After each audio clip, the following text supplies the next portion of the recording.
Is joining NATO on the horizon for Brazil under the new government of President Jair Bolsonaro?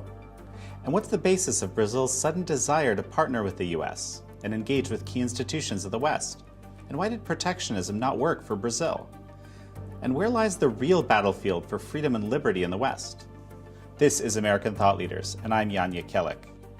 Today we sit down with Brazilian Minister of Foreign Affairs Ernesto Araújo.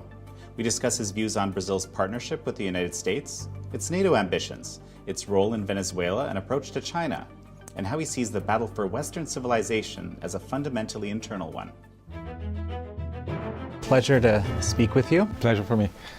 So, we just had a joint press conference by President Bolsonaro and President Trump.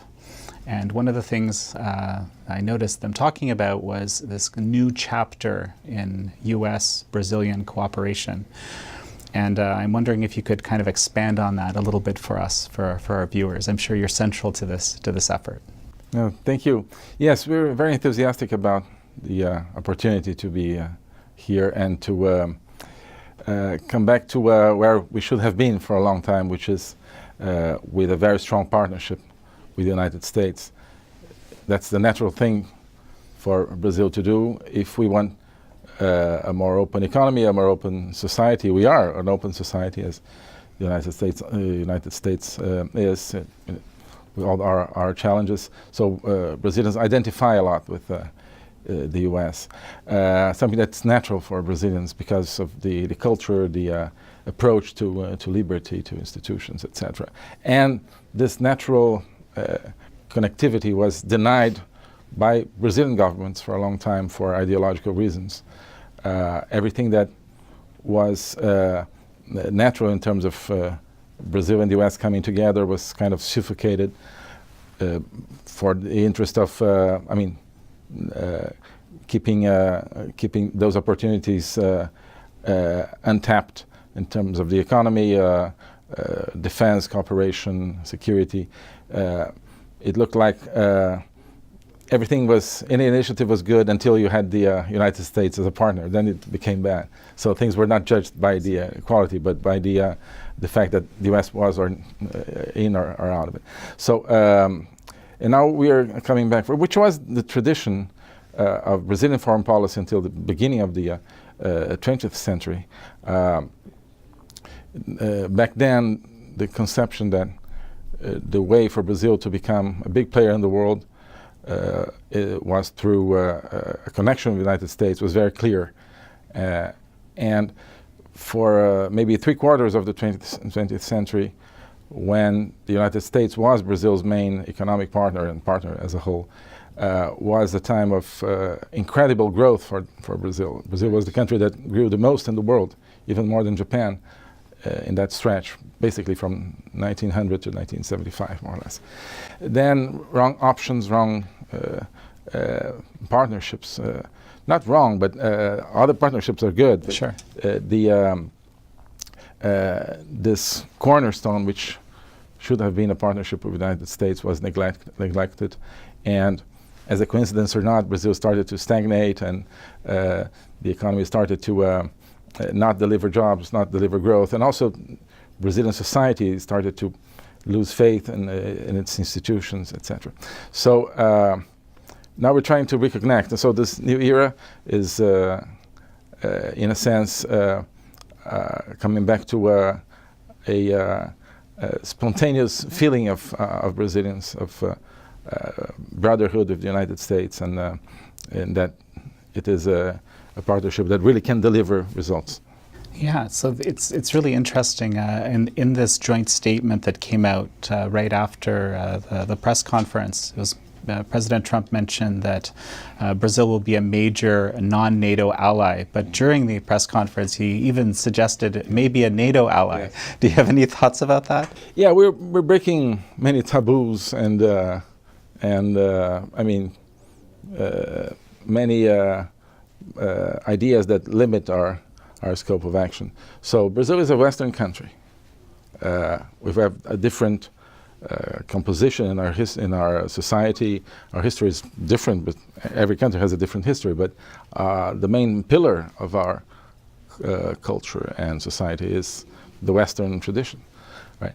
And the West has basically two institutions that give shape to it: NATO, the military side, and the OECD and the economic side. Right. So basically, what we're doing here is saying that Brazil wants to identify as a Western country, which means we want to get closer to NATO and closer to the OECD. We want to get into the OECD, and President Trump is supporting our bid for that, and also is supporting our desire to be closer to NATO. It would be a sign of a change in the geopolitical map, because NATO, of course, is a child of the 1940s and 1950s. But things have changed, and now you have, in our region, for example, in South America, challenges that didn't exist before, especially the challenge represented by Venezuela. We have to talk maybe a little bit about that, but we need to create the conditions for a permanently democratic region in South America. This is a clear option of Brazil and most of other South American countries. This is an aspect of that basically didn't exist before. This strong desire for democracy and liberty that has to take shape in South America. So, and especially for Brazil, we want to be an anchor of a region that is stable around democratic principles, around strong nations. Basically, what the Europeans got in the 50s through NATO, that sense of stability and that sense of belonging together in a sort of alliance. So, if you may say so, we think again, coming back to the point that some things are natural and were denied us by wrong options. NATO, maybe, or not NATO, but the Western Alliance needs a north-south axis. They have a west-east axis, United States, Europe, but why not with Brazil in the south? Did you discuss any of this? Yes, we did. Some people can consider that very bold. We think, well, it's bold, but it makes sense, because it's a question of how we see ourselves. For a long time, Brazilian foreign policy liked to see Brazil as Brazil was not, but liked to see Brazil as a country that didn't have any connection to the Western Alliance, or that saw that as a very problematic, that was unsure of itself, that always thought that any relationship with a country like the United States would mean that we are subservient, or that we are doing whatever is whatever the U.S. wants, and it's not that, right? But that was the image that we like to make of ourselves, a wrong image. Now we want to really look at the mirror and say, no, what are we? Oh, we're a big country, a country that's proud of itself, a country that needs to assert itself in the world for freedom, for democracy, for those Western values, to come back to that point. So. That's what we really are. We changed the mirror. We used for a long time. We had a distorting mirror of Brazil that showed as an image that was not us. It was not Brazilian society. Right? Now we're basically trying to put us in front of a correct mirror. I mean, a mirror that gives us our real image. Oh no, that's what Brazil is. That's what Brazil is. And seeing ourselves as our correct image, we see that it's natural to, for example, to come closer to NATO and maybe joining NATO. That's very interesting. And I also noticed you've agreed to forego the special status with the WTO. You know, it struck me when I look at the OECD and this, it's really kind of Brazil taking a position, we're going to stand on our own 2 feet, we're going to figure things out ourselves. Is that how you read it? Yes, exactly. It's all part of the same reconnection with our identity, with our perception of ourselves as a big player, because we wanted to be a global player, but we wanted to also to be seen as a small country, a country that needs special treatment, and of course we have challenges that are different from other countries that are maybe more advanced, but this sort of differentiated treatment is totally outdated. it didn't deliver what it was supposed to deliver, right? Because it was supposed to deliver development. And so the idea of being a developing country means that one day you'll develop, but it never happens. You want to stay developing forever. So it makes no sense. Okay, let's forget about it. Basically, I mean, I'm exaggerating a little bit. The concept of development is still important, but let's get rid of that sort of playing with words, and let's play with the reality. And the reality is that Brazil can be a big player, can sit at the table at the WTO with the United States, with Europe, with Japan, with others, in order to try to redesign the WTO according to the new reality of the economic world, according to our new reality. So, and if the concept of differentiated treatment was a barrier for that, we should get rid of it. Very interesting. And actually, along these veins, last night, President Bolsonaro, on the Fox News interview, he mentioned that he's encouraging the U.S. to basically retain its current immigration policy, meaning, you know, as I understand it, to mean to have a secure border. Yes. And something he said was really interesting. He said, to a large extent, we owe our democracy in the Southern Hemisphere to the United States. And I thought that was fascinating. Do you, if you agree with that, can you expand on that a little bit? It's interesting. We were talking about this in the car today, coming back from the White House, or when we were. No, it was when we were entering the Arlington Cemetery. Oh, okay. And looking at that very strong image of so many soldiers buried there. The president said that to us. We were together in the car. That he said, "Well, imagine what the world would be without the United States." Because of all the participation in all the world, the wars, the reconstruction of the world after the Second World War. And more than that, more than the purely military or economic dimension, there's the spiritual dimension. I think since the beginning of the Republic, since the 18th century, the United States has been an inspiration for self-reliance, for a nation that is built on values and at the same time on a strong national identity, but with freedom, with the famous pursuit of happiness, which is an amazing concept that is so often forgotten. So this is part of it. It's not only the question of which is, when you look at everything that is published, or not everything, but mainstream international relations papers and journals, they would basically analyze the world through security and the economy. And I think they failed to analyze that sort of spiritual, untouchable dimension. And maybe it's even more important because human beings naturally desire freedom. I'm kind of speaking like the Declaration of Independence, but people naturally desire freedom, and when they look at the world, so who's the champion of freedom? It's been the United States. We cannot deny that. You cannot put the United States together with other countries that didn't have the same role, just to say, oh, we have to treat everyone the same, and no, that's the reality. So again, I think we should come back a lot to that question of mainstream thought being concentrated on words and not looking at the reality. And political correctness is basically that. You just are concerned only about a game of a play with words and not about the. So the reality is that the United States is essential for freedom. And why can't you say that? And the president says things that are real. That's why people voted for him. It's very fascinating. It's reminding me of this, of your paper, Trump and the West, which was kind of, I think, played a role certainly in you playing your role today in the current administration. And I actually am very, very curious.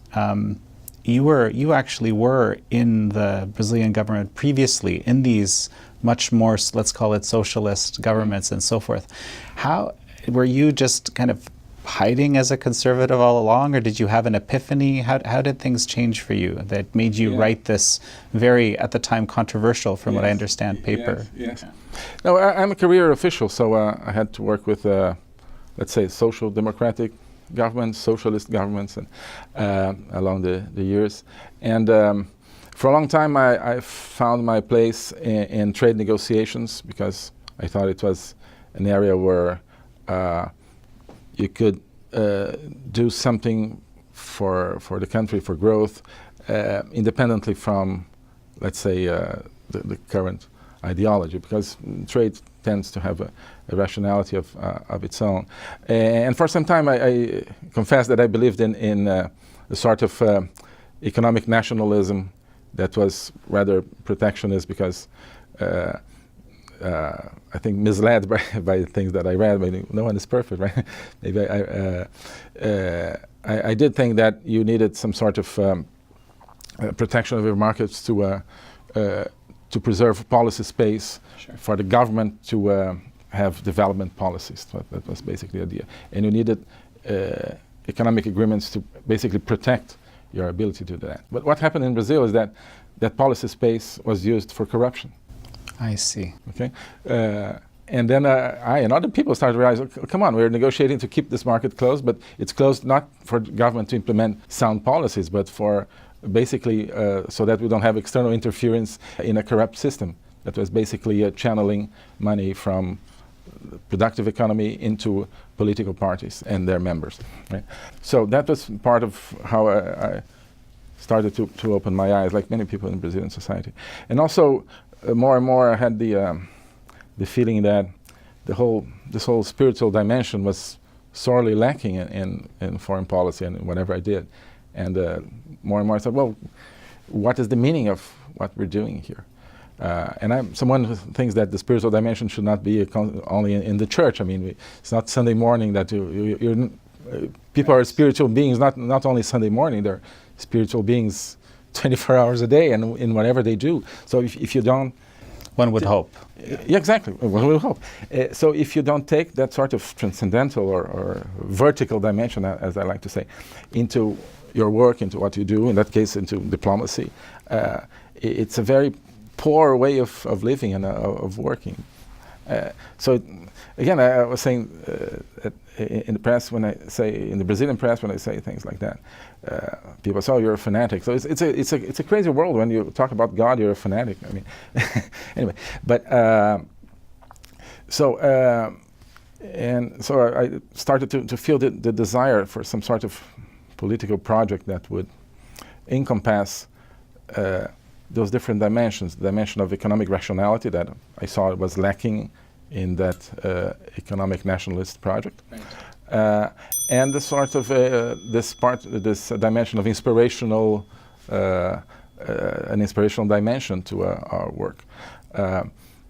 And suddenly Bolsonaro was there, and there was this ship where you could jump into, because for Brazilians who had this who had a more conservative leaning, you didn't have any political option in Brazil for a long time. Right, like so 6 years ago was the first conservative.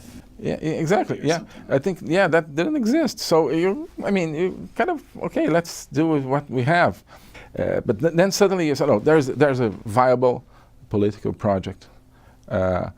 Which, by the way, when I started to write about that, Bolsonaro was polling kind of 6% in the in the election poll. So yeah, but so it wasn't to get the job, as some people have said. I've noticed. No. I was enthusiastic because it was different, and it was at the same time connecting to real people, to working people, and also igniting an atmosphere of this spiritual dimension, because it was a man who talked about God, who talked about his faith openly and in the public space. So I was enthusiastic about it. At the same time, of course, the Trump phenomenon here, which was a game changer for people who had that desire for something different in politics and international politics. This was essential, and so the first vehicle, I think, of those thoughts was evidently Trump and his electoral victory. And I was very much taken by what it meant for the world, what it meant for coming back to the nation as the cornerstone of social life, what it meant for this combination of let's say conservative values with an open economy, which is totally misconceived as being against globalization. It's not. It's just conceiving that globalization has a soul and that the economy must have a soul because people have souls. Very interesting. So Trump in the world, new opening, new avenues, and Bolsonaro in Brazil showing that you had a way of going forward in Brazil as well. I have to do this because I have this quote that I pulled from that paper that you wrote. I'll just read it, and I want to ask you a question. You wrote, "The enemy of the West," and this is thanks to the Center for Security Policy, who translated it very well.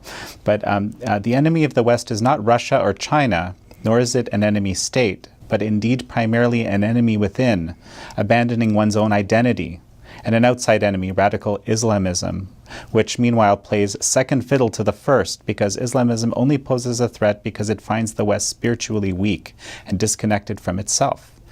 There's no us versus them logic here, contrary to what Trump's detractors are fond of saying. There is instead an us seeking to reclaim ourselves logic. And I guess I want to find out more, how is that process, do you believe that's actually happening in America now? And do you believe that's happening in Brazil? And I think it is. Of course, in the US, I have the impression that the political climate is so corrosive that maybe part of that impulse has been not lost, but has been kind of put in weight. I mean, it happens normally in political movements that. So Brazil's not that corrosive, as is. It is too. Oh, okay. It is too. Was maybe a little bit less, but we're still in a more initial phase where we still think that we can, let's say, preserve that. I think here in the U.S., Trump and his movement, President Trump and his, not necessarily the Republican Party, but the movement around Trump.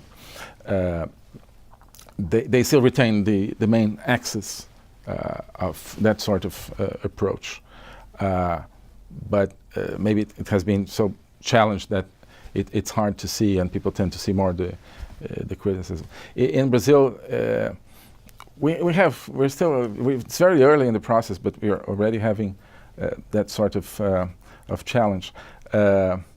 And I started the sentence by trying to say that it was different, but it's very similar, actually. Well, now that I think of it, I realize. I think it's very similar. The inertia would take us to a road of normalization and coming back to political correctness and coming back to a technocratic approach to government.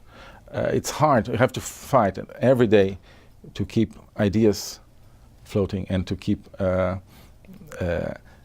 disposition, that commitment to break that kind of limiting, suffocating thought system, because it's hard to break thought systems. Very hard. If you leave it to itself, things will kind of reconnect the old way. Right? I think that's what happens. So it's very tiresome. It's only 2.5 months into the government. It's tiresome. You have to, and we are. I'm not tired. It is tiresome, but and we're going to fight as long as we can. And I think we will win. I think this movement here will win by changing, bringing people's perception back to where they should be, which is that the nation makes sense, for example, and that conservative values are needed for a liberal economy. But it's an uphill battle. Sure.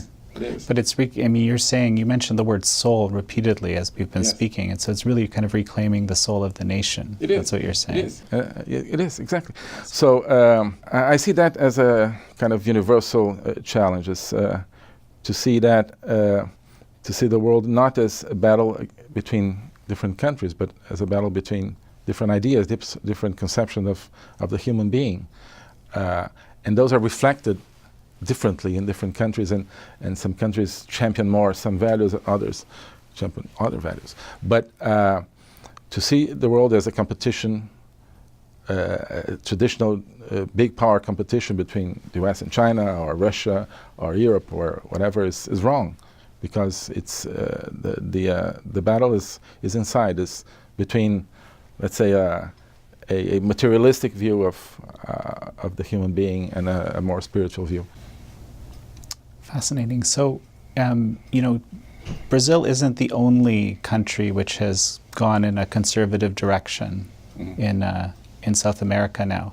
And I'm wondering, is Brazil doing anything already in this, short term so far to support some of these other countries? We're coordinating a lot.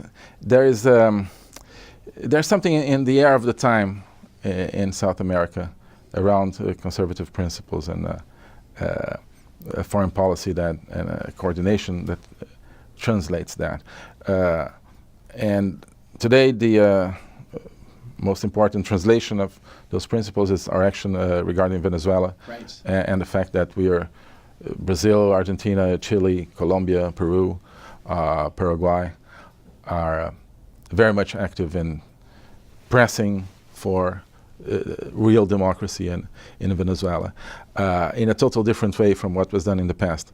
How so? Yeah, until recently, people say, well, we're supposed to be for democracy, so let's make a declaration saying we're concerned about the events in Venezuela and that we call for dialogue among the parties. Okay, let's go home. Okay. Now we really feel that we have to fight for democracy in the region, and that we have to help Venezuelan people to recover democracy. And that's not a Venezuelan issue, it's a regional and maybe global issue. The fight between democratic nations and socialist principles, socialist regimes. So it's we have the sense of duty and a sense of calling in that sort of action. And it's not only Brazil. I've been to a lot of meetings to coordinate actions on Venezuela among those countries, and you always have this electricity in the air, and people say things that you feel that are not rhetoric, that they say we have to do something, we have to act for democracy in the region. So, but the new Brazil with Bolsonaro is the game changer there, because we have the weight to transform that sort of atmosphere and to capture that energy and translate it into action. The other countries, very important, are partners, but without Brazil, and it's not because they recognize that. They were waiting for. It's interesting because the key meeting of the Lima group that coordinates on Venezuela was scheduled for January the 4th. Bolsonaro took office January the 1st, so they wanted to see what the new Brazil would look like. And we got there and we showed that we really mean what we say. We really mean that this is not a play of words. It's not to say we're concerned and call for dialogue. Right. We want to act. There is a tendency in the region for conservative values, but it's only with Brazil, I think, that it's clearly articulated and translates into action. Very interesting. So, China, which is definitely not a democracy, is actually also Brazil's largest trading partner, as I understand, also the largest importer of Brazilian oil. A lot of the U.S. and many other countries actually have serious security and trade concerns related to China. For example, with Huawei's involvement in the development of 5G and potential for spying and this kind of whole realm.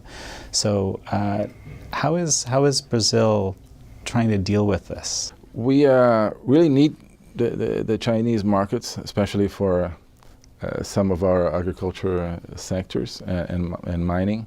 Our main export products to China are soybeans and iron ore. So, but by that you see that it's a relation that's very much based on raw materials. Resource-based. Yeah, exactly. Which is good. Many sectors are very dependent on that, and we want to keep that sort of trade. But we need to diversify it, and we need to have more access to the Chinese markets for higher-end products, so to say. We have to learn to make the most of each relationship, and it's clear that when you talk about technological development and innovation, for example, partnerships with the United States tend to be more productive. Not to say that they cannot be productive with China, and we're basically, by the way, we're trying to work more on innovation with China and the BRICS countries. But the natural thing, because American companies that invest in Brazil, European companies as well, traditionally bring technology and they start to develop new products and innovate in Brazil. And that is essential for the country's competitiveness, for our manufacturing capacity. As much as every sector is important, but Brazil has to keep the diversity of its economy and not to concentrate too much. So what happens is that we have to develop a strategy that makes sense. And up to now, we basically, in our relationship with China, we didn't have a strategy, and China clearly has a strategy to deal with us according to their interests, which is totally fine. But Brazil has been just a country that lets things happen, and like we go with the flow, and that's something that we don't want anymore. We want to structure our relationship with China and with any other country according to our interests, according to what you can extract from different relationships. So it's a question of thinking strategically. Should be the obvious thing to do, but it was not. It was not obvious in Brazil for a long time. Okay, so if I'm understanding correctly, China remains an extremely important market, but you're going in with your eyes wide open. Yes. Yes, and then technology issue that you mentioned, that's clearly maybe one of the biggest issues in the world in the next few years or now, and we have to, right? And you have to study that very well and not just go with the flow, right? And not just let things happen to yourself. I mean, be an active player. That's the kind of mentality that we need to change. A mentality that Brazil is a country that cannot influence the world. We just have to take it. So, okay, oh, it's there, it's happening, let's go. Many countries, I think, have been like that for the last 15, 20 years. Not only regarding China, regarding every aspect of the United States was clearly so before Trump. So, managed decline. Well, the United States is declining, and there's nothing you can do about it. Let's try to do something about it. I think that's what Trump's message. The same thing in Brazil. Oh, Brazil cannot influence anything. We can. I mean, let's try. At least let's try. Maybe we can't, but I mean, let's. Coming back to that, I mean, it's natural for the human being to try things and to find. Sure. Not I mean, in the good sense of striving for things, and. Our foreign policy was a foreign policy that just took the world as it was and didn't try to interfere in anything, just copying United Nations resolutions and translating them into, I don't know, So that's basically it. So people call us fanatics or call me a fanatic. Okay, if trying to do something is to be a fanatic, let's do it. So a couple of things. First, the reason why I'm so curious about this, so the Epoch Times, we've been reporting on, let's say, Chinese influence operations for decades. Okay. Some of what Australia, for example, is seeing, kind of what has been revealed, right, with respect to how China, for example, has affected the Australian government and so forth. So, and we've heard that there's a lot of parliamentarians that are, taking all expense-paid trips from Huawei to China, and so we're just kind of observing that, and so it's I'm sure a lot of people will be happy to hear that Brazil is going into all this with its eyes wide open. Yeah, no, and it's again, I think that's the merit to it's something that China knows how to do, which is to explore their advantages. I mean, we should explore our advantages as well. We're not criticizing them for that. It's just we want to do things like that. But of course, if you compare the big players, China and the United States, in our market, the difference is that basically our economic relations in the case of the U.S. is with individual companies that they can have their strategies, but they have to answer to their shareholders and right, and to their individual structure, so they move in a certain way. Right? And they lobby, of course, but they lobby in a certain way. The Chinese, of course, is more coordinated, centrally coordinated, so they would move in a different way, a very powerful way. Right? And they're right, they're protecting their interests, and we should learn how to react to that differently and how to protect our own interests. Understood. So you were talking a little bit about, some people may describe you as maybe fanatic or something like that. The term far right has been flung around, arbitrarily. How do you respond? You don't strike me that way from our conversation today, but I'd love it if you could speak to that, to those kinds of accusations, or how that's portrayed. Yeah, no, it's the phenomenon of labeling and this approach.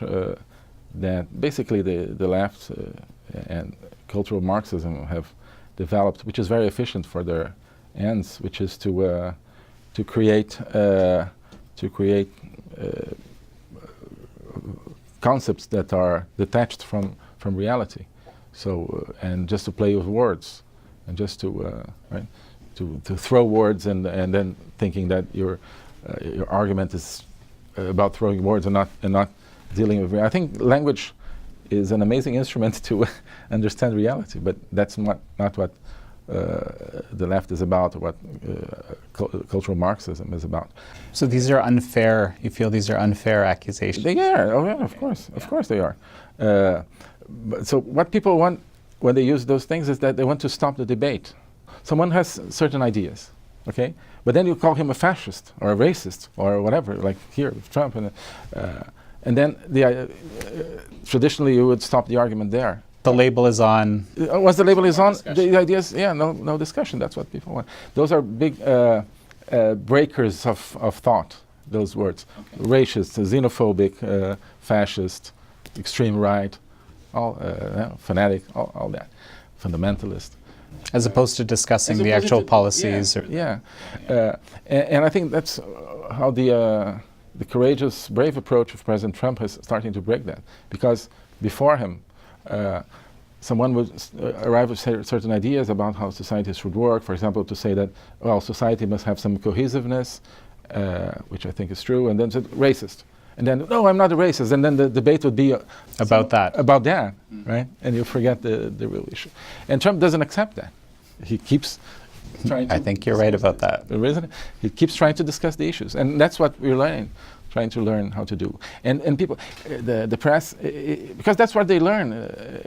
They don't know how to do anything else. They just know how to throw labels, to stop debate, to stop the debate, right? To stop discourse, to control discourse by suffocating it. We have to learn, we're trying to learn how to keep debating and not being stopped by, because of course the natural thing when you're called a bad thing is to start looking at yourself and say, oh, what am I doing? Am I a fanatic? And then no, you cannot do that. You have to keep, okay, let's shun that and keep, no, those are my ideas. So let's discuss the ideas. Okay, let's discuss the ideas and not the words. So a few months into President Bolsonaro's presidency, how have you been able to create more debate where it was stifled previously? I think so. I think we're opening the Overton window a little bit and stretching it a little bit. Things that were not in the debate are in debate now, and people would say the worst things about us, but at least they are debating the things that we think should be talked about. Right, which is this, I guess, again, the soul of the nation, I guess, is your thesis, right? Like that. Yeah. Right? So things that were not supposed to be there are there, and it's very clear, in my view, that foreign policy has never had the presence in public debate that it has now in Brazil, because of our efforts of bringing subjects that people want to discuss and that mainstream press and mainstream thought didn't want to be discussed, like those ideas, like of the nation, of the soul, of the spiritual dimension of the human being. And some people are scared. Oh, you're not supposed to talk about that, but at least those ideas start to appear. And my hope is that people one day will start really debating them philosophically, you know, in a civilized way, and not throwing adjectives at you. Mr. Araújo, it's such a pleasure to speak with you. Thank you. Pleasure for me. Thank you very much for having me here.